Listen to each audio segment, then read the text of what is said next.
Hey guys, it's May 1st. I'm finally getting around to editing this video. The video that immediately preceded this, the one on Liatris nova anglii, should already be up. It should have come out last week. I'm just realizing today that I shot like 3 hours worth of footage on this day.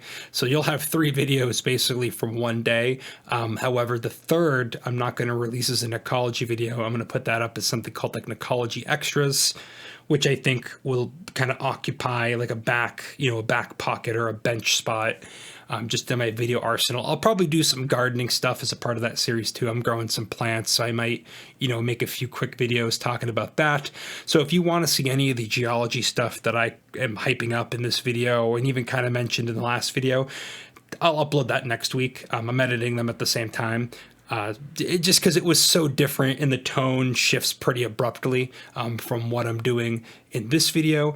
So essentially we're going to cover quite a few species of parasitic plant, 3 species of Orobanchaceae. One we only touch on briefly, unfortunately, but I later found out it's a non-native plant anyway, a species of Euphrasia. There's some monotropes in here. There ended up being a lot of good stuff that I saw on my way to get to the rock formation I originally thought I was going to cover. And then most of the content that I captured while I was actually up there filming ended up being somewhat subpar, definitely rambly. But if none of that bothers you and you're actually pretty curious, there was a couple of cool things that I found up there. So that'll be uploaded in a week for you to watch.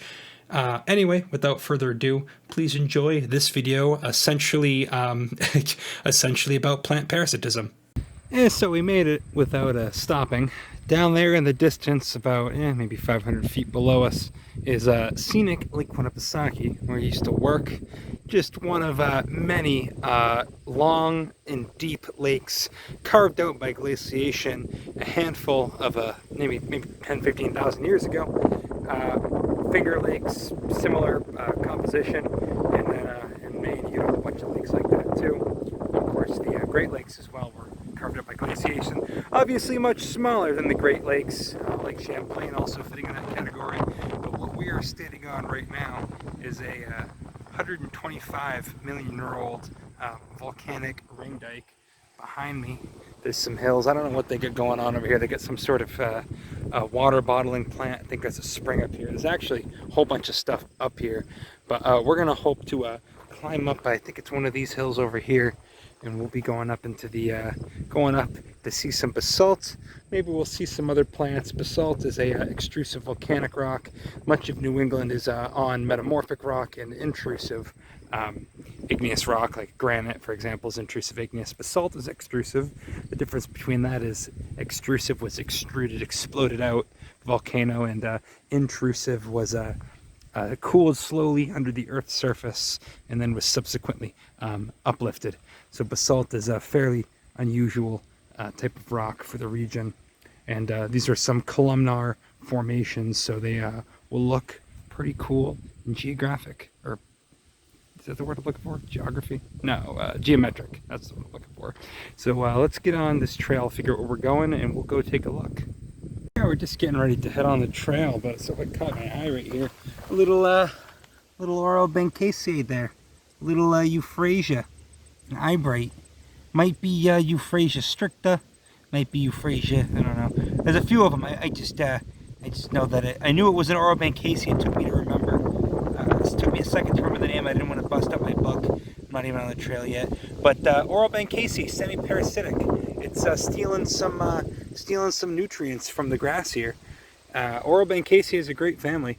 We've seen melon pyrum quite a few times this summer, and yeah, got some milkweeds all gone to seed here, Asclepias, and I mean, yeah, let's just get right into it, because yeah, there's more Euphrasia. The Spirea alba having a much better time up here at altitude than it was down where we were. And I'm just wasting precious video space. Oh, there's a Hypericum. Hypericum is just probably just the common one, I'd imagine. Hypericum perfoliatum. I'm not gonna get that. I'm not gonna get too in depth with it right now. We get other stuff we want to see. Some people were posting that they were seeing. Oh, geez. Felt like something got me, but it was my water bottle. That's pee. Some people were posting that they were seeing Spiranthes around here, and that would be interesting. So we're gonna figure out what trail we're on here, and we're gonna get going. I can come look at this stuff later on the way out. It'll still be here. Oh, nice asters. Yeah, we'll come out. We'll key some of this stuff out. I mean, that's Solidago. This is I'm pretty sure that's a Symbiotrichum, but whatever. We'll come back and take another look at it. Would be cool to see that Spiranthes. I will stop and we'll talk about that Spiranthes if we see it. But this looks nice. This looks nice and promising. Butterflies everywhere. And yeah, we'll go from here. That's kind of creepy. There's a historic site up here. It's not old. It's like 100 years old. That's one of the old cabins, I guess. Kind of spooky. Kind of spooky. Hey, check it out. You got a tiny little Lobelia here. Lobelia inflata, the Indian tobacco. Lobelias are in the Campanulaceae. They got that Campanulaceae family. Same order as sunflowers. And we've seen Lobelia spicata and Lobelia cardinalis, which is a much larger plant. But this is Lobelia inflata, the Indian tobacco. No clue why it's called that. Could almost maybe mistake it for something in Lamiales, but it's got those alternate leaves, you know. That was my first cue. I'm never sure because I screwed up real bad mixing these up. I believe that Lobelias will mostly have alternate leaves. I'll put below. That might be bullshit. I'll put below if that's not true. And little pods, potentially, maybe where it gets its name inflated, the little pods after. Just a little patch of it here. Oh, and we're gonna keep going. We're making good time. This is an easy. This is a real easy trail to walk on. Of course, I say that, but there are switchbacks up ahead. I'm kind of just rushing through. I mean, there's stuff here. There's some woodland asters, but nothing really super crazy worth looking at. Nothing worth stopping and really busting out because it's the afternoon now. I'd like to be done and off this mountain. The mountain. This is a hill. Even for New Hampshire, this is just a hill. But I would like to be done and down, you know, before it gets too late in the afternoon / evening. But yeah, like you get like the white wood asters growing down here. I think that's what those are. Which I just don't remember the name off the top of my head. Oh, what's going on right here? What is going on right here?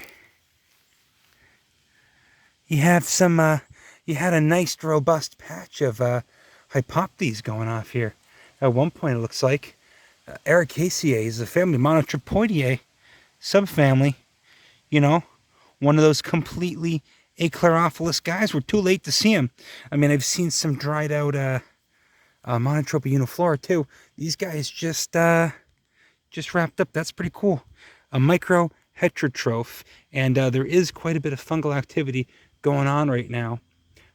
So maybe when we go up another, 500, 600, 700 feet, which we'll be doing, some of these might still be going off. The phenology might be a little bit later, but you see these are just the seed pods at this point. Those are the fruits.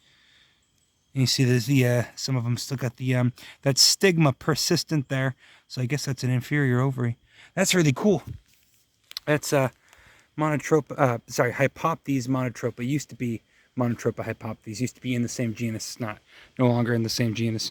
So there is some cool stuff, but nothing like we saw down there in the plains. You can see a lot more stuff kind of wrapping up. The woodland habit is a bit different than that open plain type habit.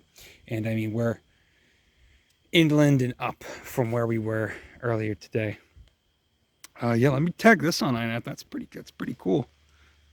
All right, speaking of achlerophilous plants, you got a nice one here. This is Epifagus virginiana, whatever it is. And this is another achlerophilous parasite. There's the reproductive parts right in there.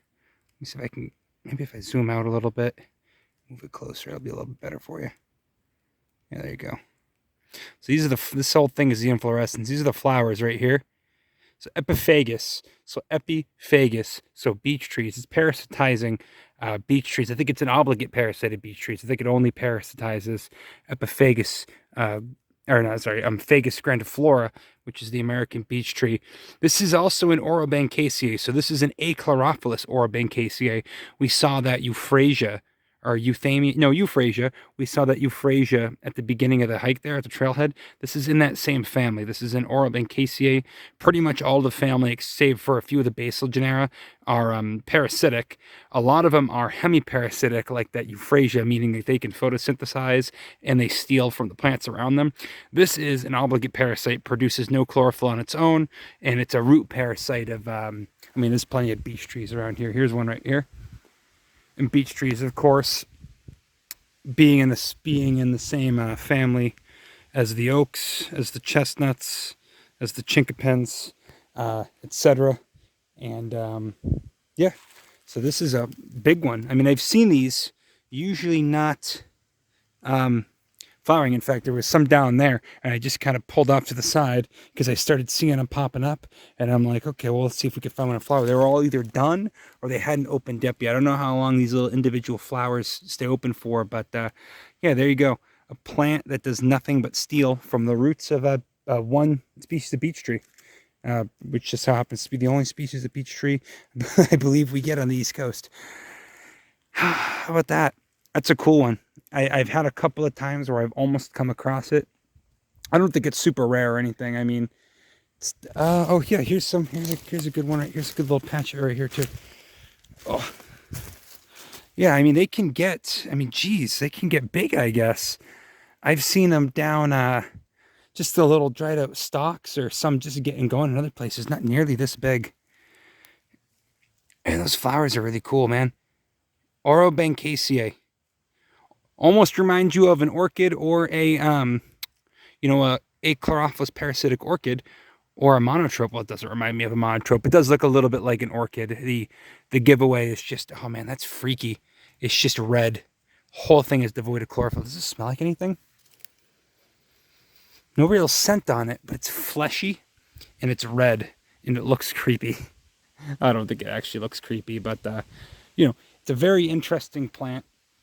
Happy to finally show it to you. I did see it on a hike a few weeks ago, but that one wasn't quite ready, and I didn't, have my botanizing hat on. I didn't have anything prepared to say. I figured we might be seeing this plant today, so I kind of just brushed up on it a little bit.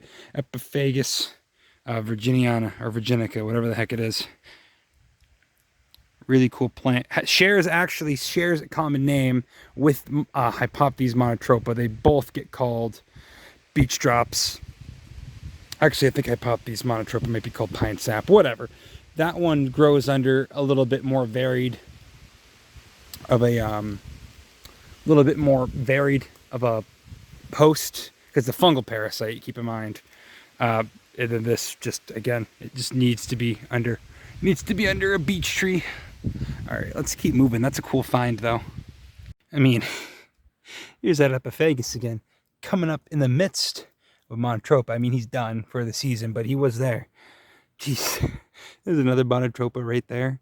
Just, you gotta love parasitic plants. There's a lot more of them out there than you might be inclined to think. I remember kind of introducing this concept to a friend of mine who's at least, he's a whole bunch of more just coming up. And I don't know, these stay persistent. I don't know if they do the thing where they just come up to flower like Monotropa does and then it disappears. They seem to be persistent like Monotropa, at least, but I digress.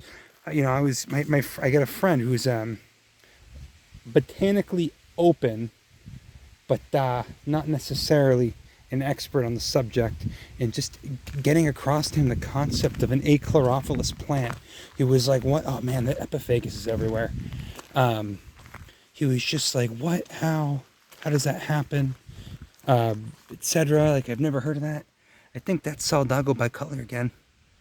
Solidago bicolor. That's a nice one. That's I keep telling myself, you got to get into the Solidagos, and that one is definitely one that's kind of working its magic on me. I digress. If it was the right time of year, it might be a little bit too late, even though we're up at elevation. I'd say maybe we could come across some Corallorhiza maculata, but might be a little bit too late in the year for that. And I think the soil Needs to be a bit more, how you would say, calcareous. Oh, hey, look it. Jeez, yeah. It's the red variant, too. There you go. How about that? That's Hypopitys monotropa. This one's still fleshy and red. I guess the later they bloom, the later blooming varieties of both Hypopitys, I think of a few different Monotropoideae plants, they get redder the later they bloom in the year, or I'm not sure how it works. Sometimes they come up red, sometimes they don't. Geez, I mean, I didn't think I was going to be seeing that much interesting stuff, but what do you know? It's always, you go, I've heard someone say a phrase, you go looking for something, you're going to find something, you know, at least something, and find something. Indeed we have. Take some more pictures of this, and we'll be on our way. God, there's another one right there. So 3, bang, bang, bang, 3 achlorophyllous parasites, all hanging out doing their thing, an indicator of a very, very healthy duff. Again, maybe that has something to do with the fact that the soil here is a little bit different than the soil elsewhere. Oh, oaks are dropping acorns this year. Sometimes they don't always drop acorns every year, but there's at least one of them's dropping them here. God, that's so cool, man. Man, I had this plant fucked up, man. I didn't realize. Look at, oh, pollinated by bumblebees. Look at that. So there's the answer to my next question, which was what pollinates Epifagus. Look at this thing's like a little shrub. I thought these were just tiny little, you know, stalked diminutive guys. Like I've seen them growing like this. You know, I've seen them growing like this near where I live. I've never seen this many, and I've never seen them so big. Maybe somebody can correct me if I'm wrong, and that's how they commonly grow. But yeah, just again, thank you, Fagus grandiflora, for opening your root tissue up for this wonderful native parasite. And I mean, you can see, I mean, maybe this has some sort of fungal thing going. It's got the little pustules in the bark, but I mean, you can see these trees are getting big. They're doing just fine, lush and green. There's another one right here. Even coming up with a what is that? A maple. I can't tell what it's growing next to, but you know, they're big. The beech trees. I guess I never really pay attention to how prominent they are. I mean, granted, we're not in the White Mountains per se. We are still on one of the plutons that makes up the mountains that are, you know, an hour north of here. But we are on a slightly different soil composition. I mean, that's the reason why we're up here in the first place. But geez, dude. So Epifagus, it is Epifagus virginiana, not virginica, virginiana. He gets pretty big, apparently. It gets to be a pretty, not big, but I mean, compared to what I've seen Corallarisa, I've seen, excuse me, obviously a ton of Monotropa, not a ton of, I've seen Hypopitys plenty of times. I've seen, excuse me, oh God, I'm getting a little excited.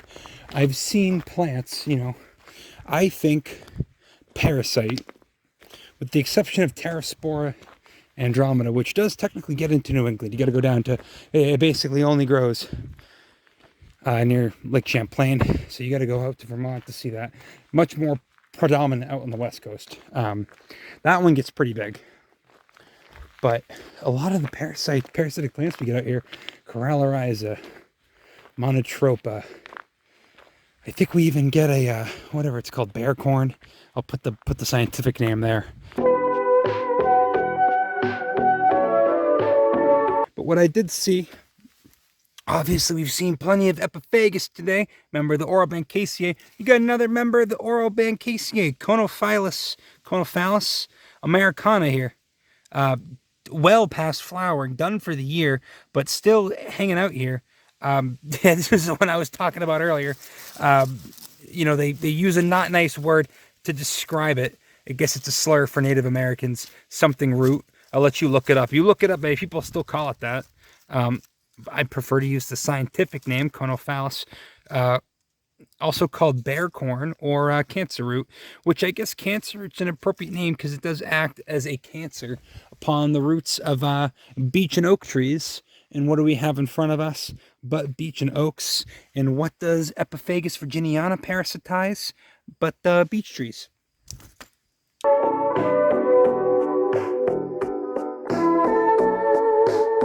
But I mean, oh yeah, here's some Monotropa uniflora still going off right here. A little, you know, going off a little bit. It's almost wrapping up. That one's doing a little bit better. You know, diminutive. They're small. Typically. But, man, seeing these Epifagus branch off and then seeing it, yeah, I guess it's just pollinated by bumblebee, as simple as that. I don't think you'll be seeing any European honeybees, you know, going up to that to pollinate it, but whatever. I digress. I'm kind of just ranting. I'm a little excited now. Here's a plant that stopped me dead in my tracks because I thought it was ginseng, but it's not. It's in the same family as ginseng. Every single time I see this family, unless it's Aralia quinquefolia, which is a plant I see, or no, I'm sorry, Aralia nudicalis, which is a plant that grows pretty much everywhere that I recognize on command. This is Aralia racemosa. See, he's got the racemed inflorescence, little red berries, well past flowering.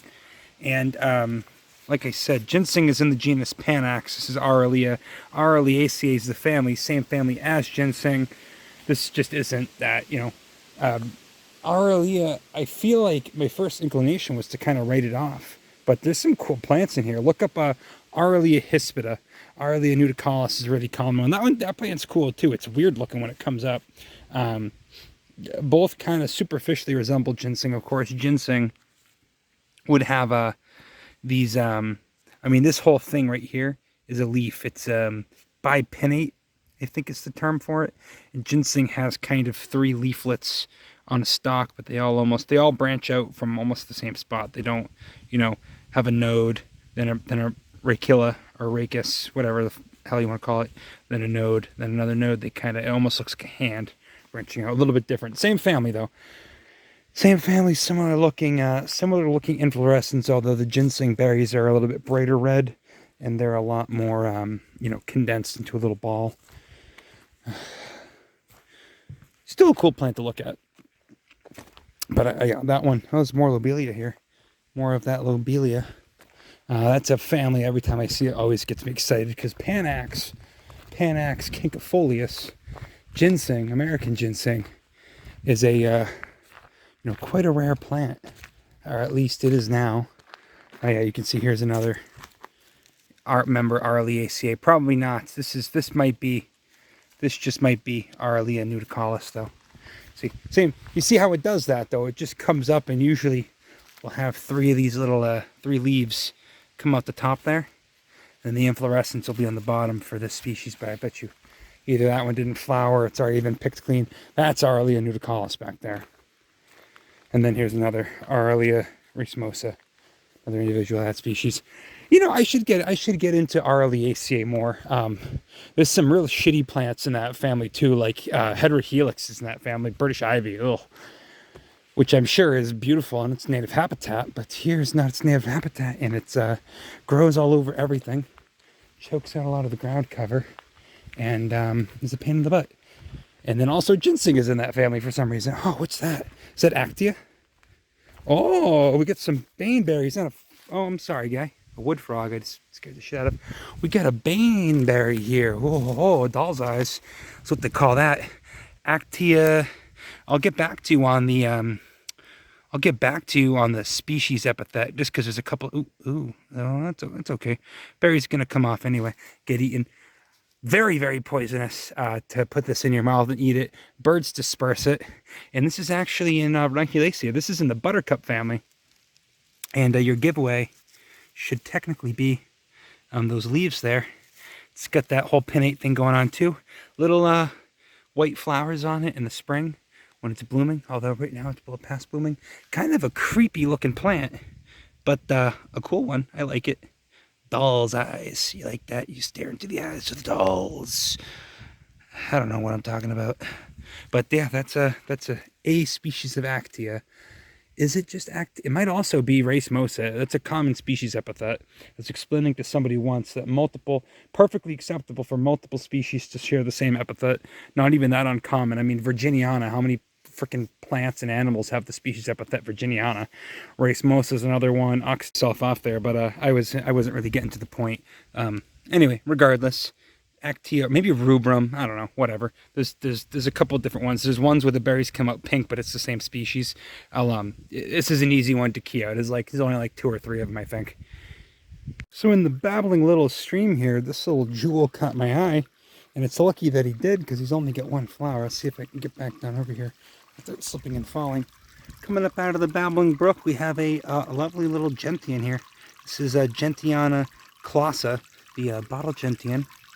Get the waxy, I guess, kind of waxy, completely hairless, opposite leaves going down to the base there, and cute little calyx, and just the 1 flower on this guy. Maybe we'll see more. It does like the higher altitudes. You get it a lot, high altitudes in New York, high altitudes down Appalachia. I mean, we're at, maybe 1,700 feet right now. Certainly higher elevation, higher than any town in New England. Don't quote me on that. Or town, you know what I mean, town center, whatever. Growing in the little stream here. And I wonder if these are, I mean, it's open a bit on the top. I know a lot of gentians stay closed. I think this one does mostly stay closed. Of course, they do have the closed bottle gentian. There's a few that look like this. They're all Gentiana. But that's the one that's known from here. The other species that I think this is close to, I don't think really come out. Either they don't come up this far north, or they don't come out this far east. But this one does. Oh, you get some junk, some scrap metal over there. Wonder what that's all about. But yeah, man, Ossipee Mountains got some good shit. Or I don't know, maybe it's just the right time of year to come up to this region. But we've seen plenty of some good stuff. Some real good stuff. A lot different than Sabatia Kennediana. A lot different than that plant. Very different morphology on this gentian. Of course, this is core to Gentianaceae. This is in the actual genus Gentiana. So yeah, cool little guy there. And these guys flower pretty late into fall. So maybe he'd be a little bit bigger if we were seeing him a bit later. All right, they got some sort of bridge up here. I see some yellow and I see some red. So we'll go see what that is. So the red was some berries on a viburnum. The yellow was Rudbeckia hirta, which we had seen in the last video. I mean, that's black-eyed Susan. That grows everywhere. And what I did see, that I didn't see from back there, that I'm seeing over here, is, yeah, no, I guess it's just early for that gentian. And sometimes it's opposite and it switches directions, and sometimes it looks like it just twists itself to stay in the same direction. But yeah, I guess it's just early in the season for these guys.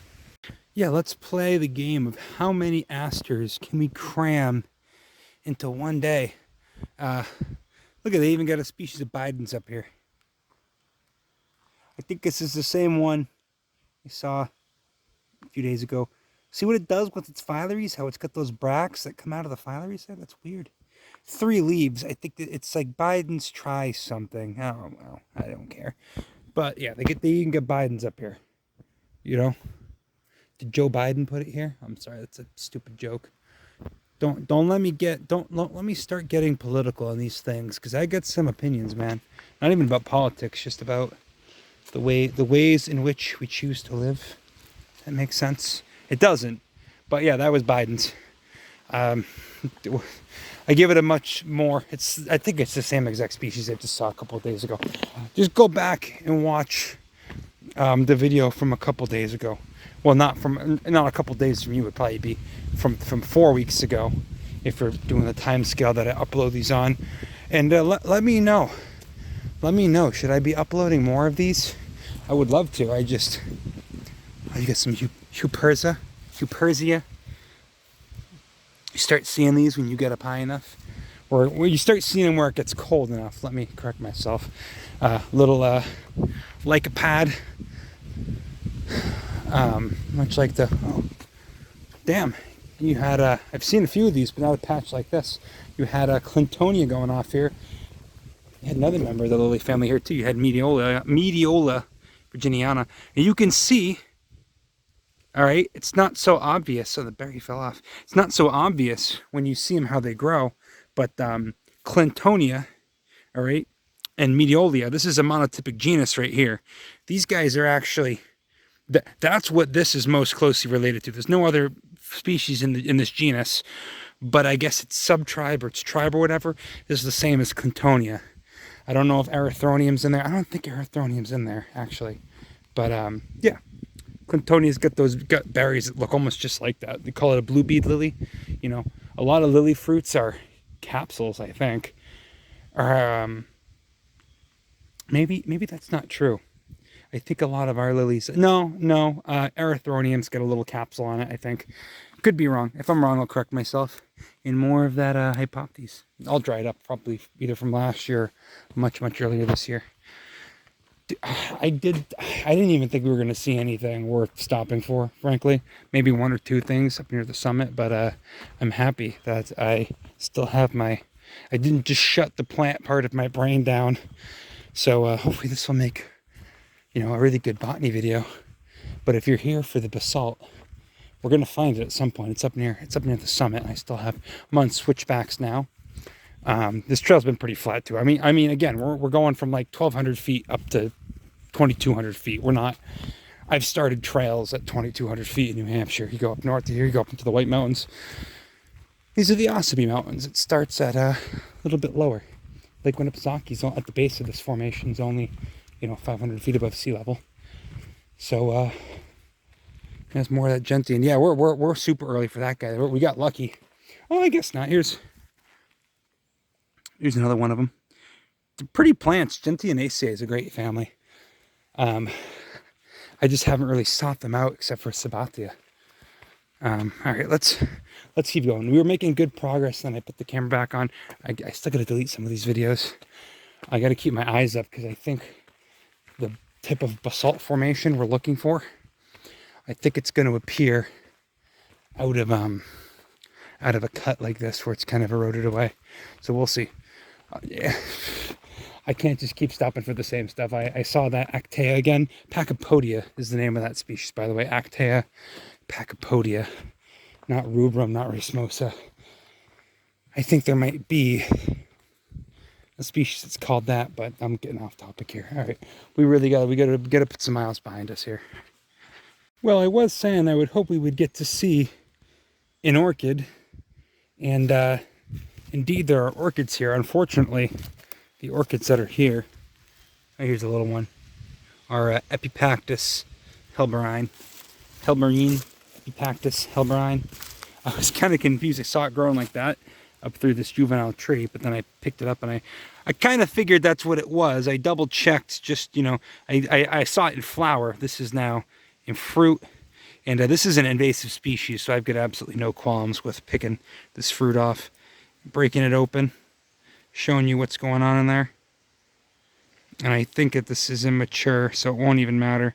Come on, zoom in for me. Let's see what we can do here. I got it. Don't worry. So these are immature, but all that little white in there, those are all immature seeds. See how small those are? That's kind of how orchids do their thing. Tiny seeds in tens, if not hundreds of thousands of them being produced per flower, per fruit. Again, Epifactus helberine is native to Europe. It's I shouldn't, invasive. Is it invasive? Yeah. Is it weedy? Kinda. I mean, what's it? I'm running my mouth when I shouldn't be. I should re-look up the actual ecological hazard that poses to native orchids. But I mean, Cypripedium McCall still got that one beat in terms of just how often you see the damn thing. That's only my second time coming across Epifactus, and it's a lot healthier of a population though. So maybe there's something to that. Anyway, not to spend too much time on a invasive orchid, but yeah, look that one up. That one gets around. That's an orchid that's popped up in a number of places, and you really do associate orchids with just being, I mean, rare and restricted and cryptic. So, I mean, just the mere fact that that one has, you know, been able to colonize so much of the world in of itself is somewhat interesting and worth looking into.